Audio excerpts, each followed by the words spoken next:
Budget দেওয়ার পর খুব স্বাভাবিকভাবেই যে কাজটা করি আমরা সবাই, বাংলাদেশের মিডিয়াগুলো বাজেটের বিভিন্ন মুখী বিশ্লেষণ করে, আলোচনা করে, কলাম লেখা হয়, টক শো হয়, আমরা যারা কথা বলি তারা সেটা নিয়ে কথা বলার চেষ্টা করি। কিন্তু বাজেটের মধ্যে একটা খবর আমাদের অনেকের দৃষ্টি হয়তো এড়িয়ে গেছে, আর যদি সেটা সামনেও পরে খুব বেশি হয়তো গুরুত্ব দেয়নি, সেটা হচ্ছে মানবজমিন 5 জুন, বাজেট হয়েছে 6 জুন, 5 জুন মানবজমিন একটা চমৎকার রিপোর্ট করেছে, একটা অনুসন্ধানী রিপোর্ট, যেখানে সাবেক সেনাপ্রধান জনাব আজিজ আহমেদের অবৈধ সম্পত্তির একটা তালিকা ক্লিয়ারলি দিয়েছে। আমি সেই তালিকাটা একটু পড়তে চাই। আমাদের অনেকে হয়তো পড়ে, বিশেষ করে যারা বেনজিরের যে তালিকা পেয়েছি সেই তুলনায় খানিকটা কম, তাই হয়তো খুব বেশি গুরুত্ব আমরা দেইনি, অথবা প্রথমটার প্রতি আমাদের যে পরিমাণ ফোকাস থাকে, জনাব বেনজির আমাদের সামনে যতটা ফোকাস ছিলেন, সেনাপ্রধান স্বাভাবিকভাবেই আসলে অতটা মিডিয়ার সামনে আসেন না, তার আসার কথা না, তাই জনাব আজিজ সম্পর্কে আগ্রহটা আমাদের তুলনামূলকভাবে কম। কিন্তু এই তালিকাটা নিয়ে কথা বলা দরকার, এবং আমরা এই প্রশ্ন শুরুতে করে রাখি এবং উত্তরও হয়তো আমরা শেষে পাবো, চেষ্টা করব অনুমান করার অ্যাটলিস্ট যৌক্তিকভাবে। সেটা হচ্ছে, এত সম্পত্তি থাকার পরও জনাব আজিজকে দুদক ডাকছে না কেন? আগে একটু তালিকাটা পড়ে, একটু ধৈর্য ধরে শুনতে হবে, বিরাট তালিকা। এবং বলে রাখছে খুব স্পষ্টভাবে, আগেই আপনারা শুনবেনই, কিন্তু আমি আগে একটা বলে রাখি যে ওনার এত কাঠা জমি আছে, ওই আছে, সেই আছে, এতগুলো বাড়ি আছে, এত টাকা ব্যাংকে আছে, এ ধরনের রিপোর্ট না। মানবজমিন অত্যন্ত তথ্যপাত্রের ভিত্তিতে আমাদেরকে জানিয়েছেন কোন কোন দাগে কি পরিমাণ জমি আছে, কি নামে আছে। সুতরাং এটা অত্যন্ত সিরিয়াসলি নেয়ার মতো একটা রিপোর্ট। আমি পড়ছি। সম্পত্তি তালিকার মধ্যে বলা হচ্ছে, আজিজ আহমেদ ও তার পরিবারের সদস্যদের বিপুল পরিমাণ রাজধানীর তুরাগ নদ ঘেঁষা আমিনবাজার বড় বরদেশি মৌজায় সিলিকন সিটি হাউজিংয়ে RS 1303 নং দাগে 75 কাঠা, 1303 নং দাগে 1311 নং দাগে 30.6 কাঠা, 1761 নাম্বার দাগে 80 কাঠা জমি রয়েছে আজিজ আহমেদের। ওই জমিতে তার একটি বাংলো বাড়ি রয়েছে, উঁচু দেয়াল ঘেরা বাড়িতে হরেক রকম গাছ ও পশু পাখি পালন করা হয়। এখানে জনাব আজিজ তার বন্ধু বান্ধব নিয়ে ছুটে যান, ওখানে যে ছুটে গিয়ে যে মাস্তি করছেন সেরকম রিপোর্ট, সেরকম ছবি মানবজমিনের কাছে আছে বলে এখানে উল্লেখ করা আছে। এছাড়া সিলিকন সিটিতে আজিজ আহমেদের ছোট ভাই তোফায়েল আহমেদ জোসেফের নামে 200 কাঠা জমি আছে। এছাড়া আশুলিয়ার ইয়ারপুর ইউনিয়নের মনসন্তোষপুর মৌজায় পূর্ণিমার চালা এলাকায় RS 71, 171, 172 নং দাগে আজিজ আহমেদের প্রায় 21 বিঘা জমি আছে। 2018 সালে স্থানীয় ইমান আলী আব্বাস উদ্দিন খোরশেদ আলম এই জমি কেনেন। 171 দাগের জমিতে উঁচু প্রাচীর ঘেরা একটি বাংলো বাড়ি আছে। পাশের 172 নং দাগে ইটের রাস্তার পাশে প্রায় 5 বিঘা জমি বাউন্ডারি করে রাখা আছে। ভেতরে ছোট্ট একটি ঘরে আজিজ আহমেদের বাসার কাজের লোক একজন সুবেদার থাকেন, ওখানে কি করেন, এবং সেখানে তার সাক্ষাৎকারও আছে যে এটা জনাব আজিজ আহমেদের সাহেবের বাড়ি, এটা খুব ক্লিয়ারলি বলা আছে।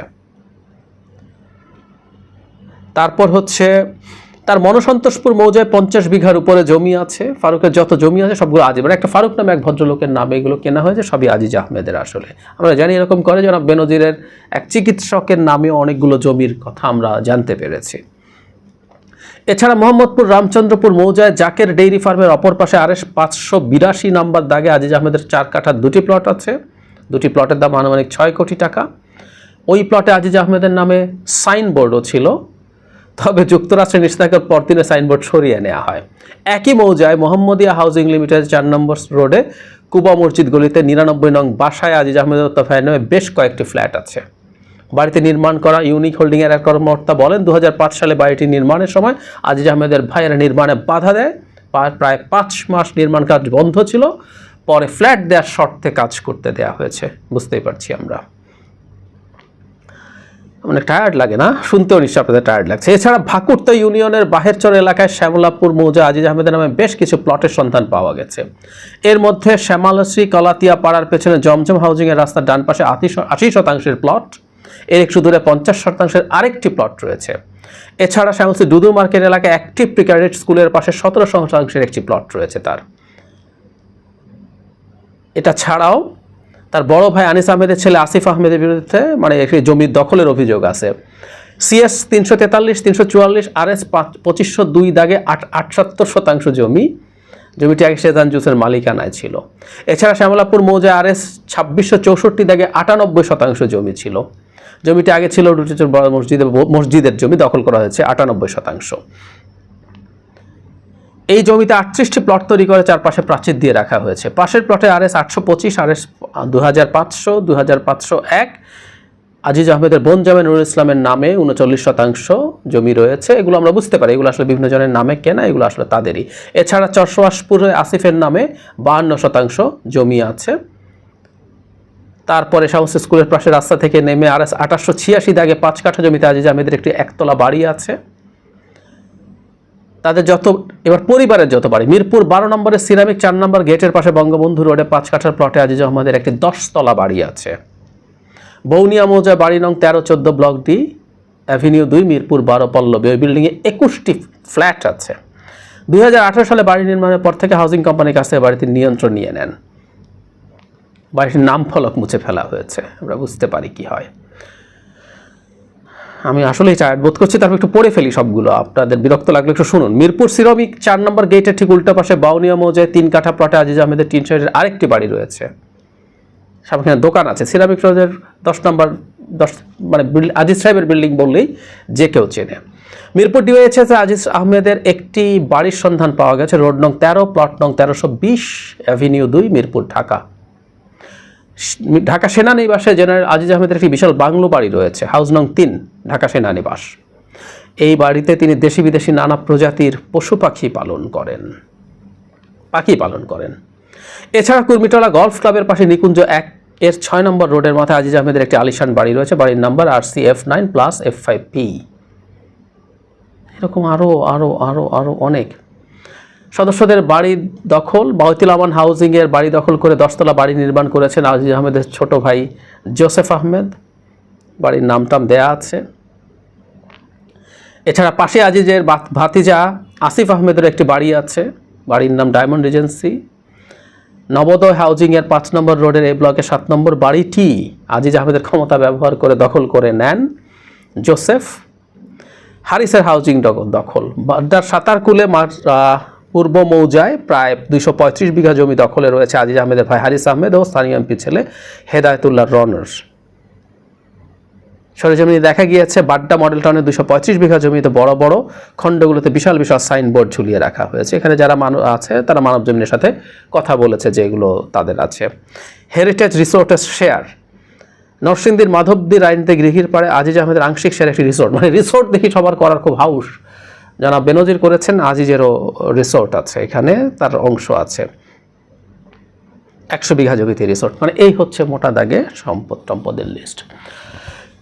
পড়া শুরুর আগে যে কথাটা বলছিলাম সেটা হলো সুনির্দিষ্ট মানে একেবারে স্পষ্ট তথ্য দিয়ে মানব জমিনের এই তথ্যগুলো একদম কনক্রিট। যেন বেনজিরের ক্ষেত্রে কালের কণ্ঠ যেটা করেছিল সেরকম কোনো নন স্পেসিফিক তথ্য না। ওনার এত বিঘা জমি আছে, ওনার এতটা বাড়ি আছে, ঢাকায় এটা আছে সেটা আছে। শুরুতে যেটা বলছিলাম যে জনাব বেনজিরের তুলনায় একটু কম আছে হয়তো, কিন্তু আর্থিক মূল্য যেহেতু ঢাকা এবং খুব আশপাশে, আর্থিক মূল্যে জনাব আজিজের সম্পত্তির মূল্য জনাব বেনজিরের সম্পত্তির মূল্যের চেয়ে কম হবে না, হয়তো বেশিই হতে পারে।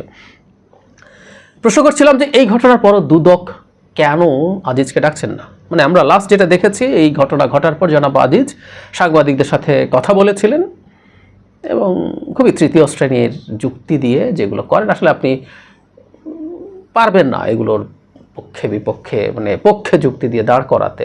এক ধরনের ইমোশন দেখানোর চেষ্টা করেছেন, বাজে কথা, সরকারের উপর দায় চাপানোর চেষ্টা করছিলেন যে এটা করে তো সরকারকে করতে চেয়েছে, আমি তো বিষয় না, মূল বিষয় ছিল সরকারকে ঝামেলায় ফেলতে চায় বিদেশিরা। যাই হোক, উনি দেশে ছিলেন, উনি সাংবাদিকদের সাথে তার বাসায় বসে কথা বলেছিলেন। সো উনি দেশে কি আছেন এই প্রশ্ন আমি করতে চাই। তাহলে ওনাকে ডাকা হচ্ছে না কেন? মানে এক দামি এমপি আবার যেতে হবে দুদকে এই ডাকার ব্যবস্থা করার জন্য? না, দামি এমপি যাবে, অবশ্য আগেরটায় যখন গিয়েছিল তখন আমরা বুঝতে পারি আসলে এটা খেলার পার্ট ছিল। তাহলে কি জনাব আজিজকে এখনো ধরার প্ল্যান হয় নাই? তাকে অন্তত জিজ্ঞাসাবাদের প্ল্যান হয় নাই? বা তাকে কতটুকু ধরা হবে সেই সিদ্ধান্ত এখনো হয়নি? হলে ওই দামি এমপি হয়তো যাবেন, বা অন্য কোনো দামি এমপি যাবেন, বা অন্য কেউ যাবেন তাকে ধরার জন্য, এরকম হতে পারে, সম্ভাবনা আছে। কিন্তু এখন পর্যন্ত আমরা সেটা দেখতে পারি নাই। তাহলে আমরা যারা বেনজিরের ক্ষেত্রে যা হয়েছে ঠিক সেটাই কি ঘটতে যাচ্ছে? মানে দুদক কি আসলে সময় দিচ্ছে জনাব আজিজকে, তুমি তোমার ব্যাংকে কী কী টাকা পয়সা আছে ওটা সরিয়ে ফেলো। জনাব বেনজিরকে যখন দুদকে ডাকলো তার আগে অনেক কিছু হলো, ব্যাংক এবং অ্যাকাউন্ট এবং সম্পত্তি যখন ফ্রিজ করা হলো তখন অ্যাকাউন্ট থেকে উনি 100 কোটি টাকা তুলে নিয়ে চলে গেছেন, ওনার সম্পত্তিটা উনি ট্রান্সফার করতে পারেন না। কিন্তু জনাব আজিজকে সেই সময় দেওয়া হচ্ছে, আমরা এই প্রশ্নটা করতে পারি, দুদক কি তাহলে ওই অপেক্ষা করছে বাবা তুমি তোমার টাকাগুলো সরাও অ্যাকাউন্ট থেকে, কারণ এই টাকা তো আর পুরো সরিয়ে নিয়ে ফেলতে পারবে না, এগুলোরও বাটোয়ারা হবে, সুতরাং কেউ কেউ তাকে এই সুযোগ দিয়ে থাকতে পারে গিভ অ্যান্ড টেকের বিনিময়ে। এবং দেশ থেকে পালিয়ে যাওয়ার সময় সুযোগ দিচ্ছে কিনা, কারণ যখন দেশ থেকে পালিয়ে যাবে তারপর সামন টামন করবে যাতে সে তাকে আর খুঁজে না পাওয়া যায়। কারণ দুদক এত সুনির্দিষ্ট তথ্য পাওয়ার পরও দুদক এখনো চুপ কেন? আর শুধু এটাও না, জনাব আজিজ মানে দুর্নীতি মানে কিন্তু শুধু ফিনান্সিয়াল কারাপশন না, জনাব আজিজ তার ভাইদেরকে সন্ত্রাসীর তালিকা থেকে নাম কাটানো, তাদের শাস্তি মওকুফ করানো, এবং যেটা সবচেয়ে ভয়ঙ্কর অপরাধ জালিয়াতি, ভুয়া কাগজের মাধ্যমে তার ভাইদের জন্য তিনি জাতীয় পরিচয়পত্র, পাসপোর্ট এগুলো করিয়েছিলেন। এটা তো ফর শিওর, এগুলো এই ঘটনাটা একটা সুনির্দিষ্ট ক্রাইম। সো দুর্নীতি, এবং এই দুর্নীতিও তো প্রমাণিত, পত্রপত্রিকায় ক্লিয়ার ডিটেইল রিপোর্ট আছে, বাবা মায়ের নাম পর্যন্ত পাল্টে ফেলা হয়েছে। সো অনেক অপরাধের জন্য তাকে ডাকা যেতে পারে। আর এখন এই যাবতীয় সম্পত্তির তথ্য তো সামনে আসলো, কোনো টু শব্দ নেই, অপেক্ষা করছে জনাব আজিজ যেগুলো করবে, টাকা সরাবে এবং দেশ থেকে পালাবে, তারপর সামন করবে, তাই কি বি?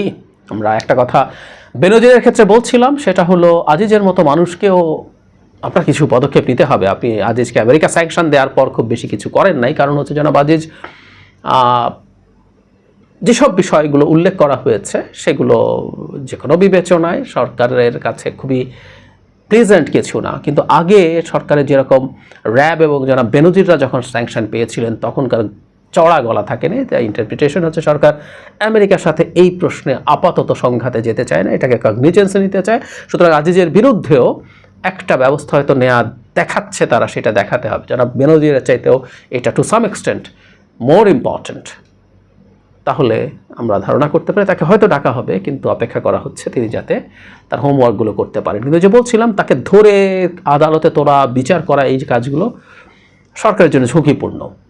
কারণ হচ্ছে জনাব বেনজিরের ক্ষেত্রেও যেটা বলেছি যে উনি তো একা একা করেন নাই, উনি তো হঠাৎ করে একজন এরকম হয়ে যান নাই। বেনজির সম্পর্কে বলেছিলাম, সেটা আজিজ সম্পর্কে একেবারেই প্রযোজ্য।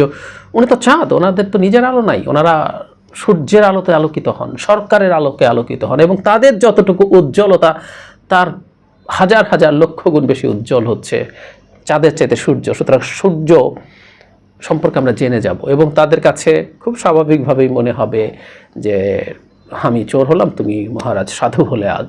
সো তারা এই ক্ষোভ যদি আসে, তাদের মধ্যে ইগো যদি কাজ করে, তারা যদি ক্ষুব্ধ হন, তারা আরও অনেক রকম বলটলের নামটাম বলে দিতে পারেন।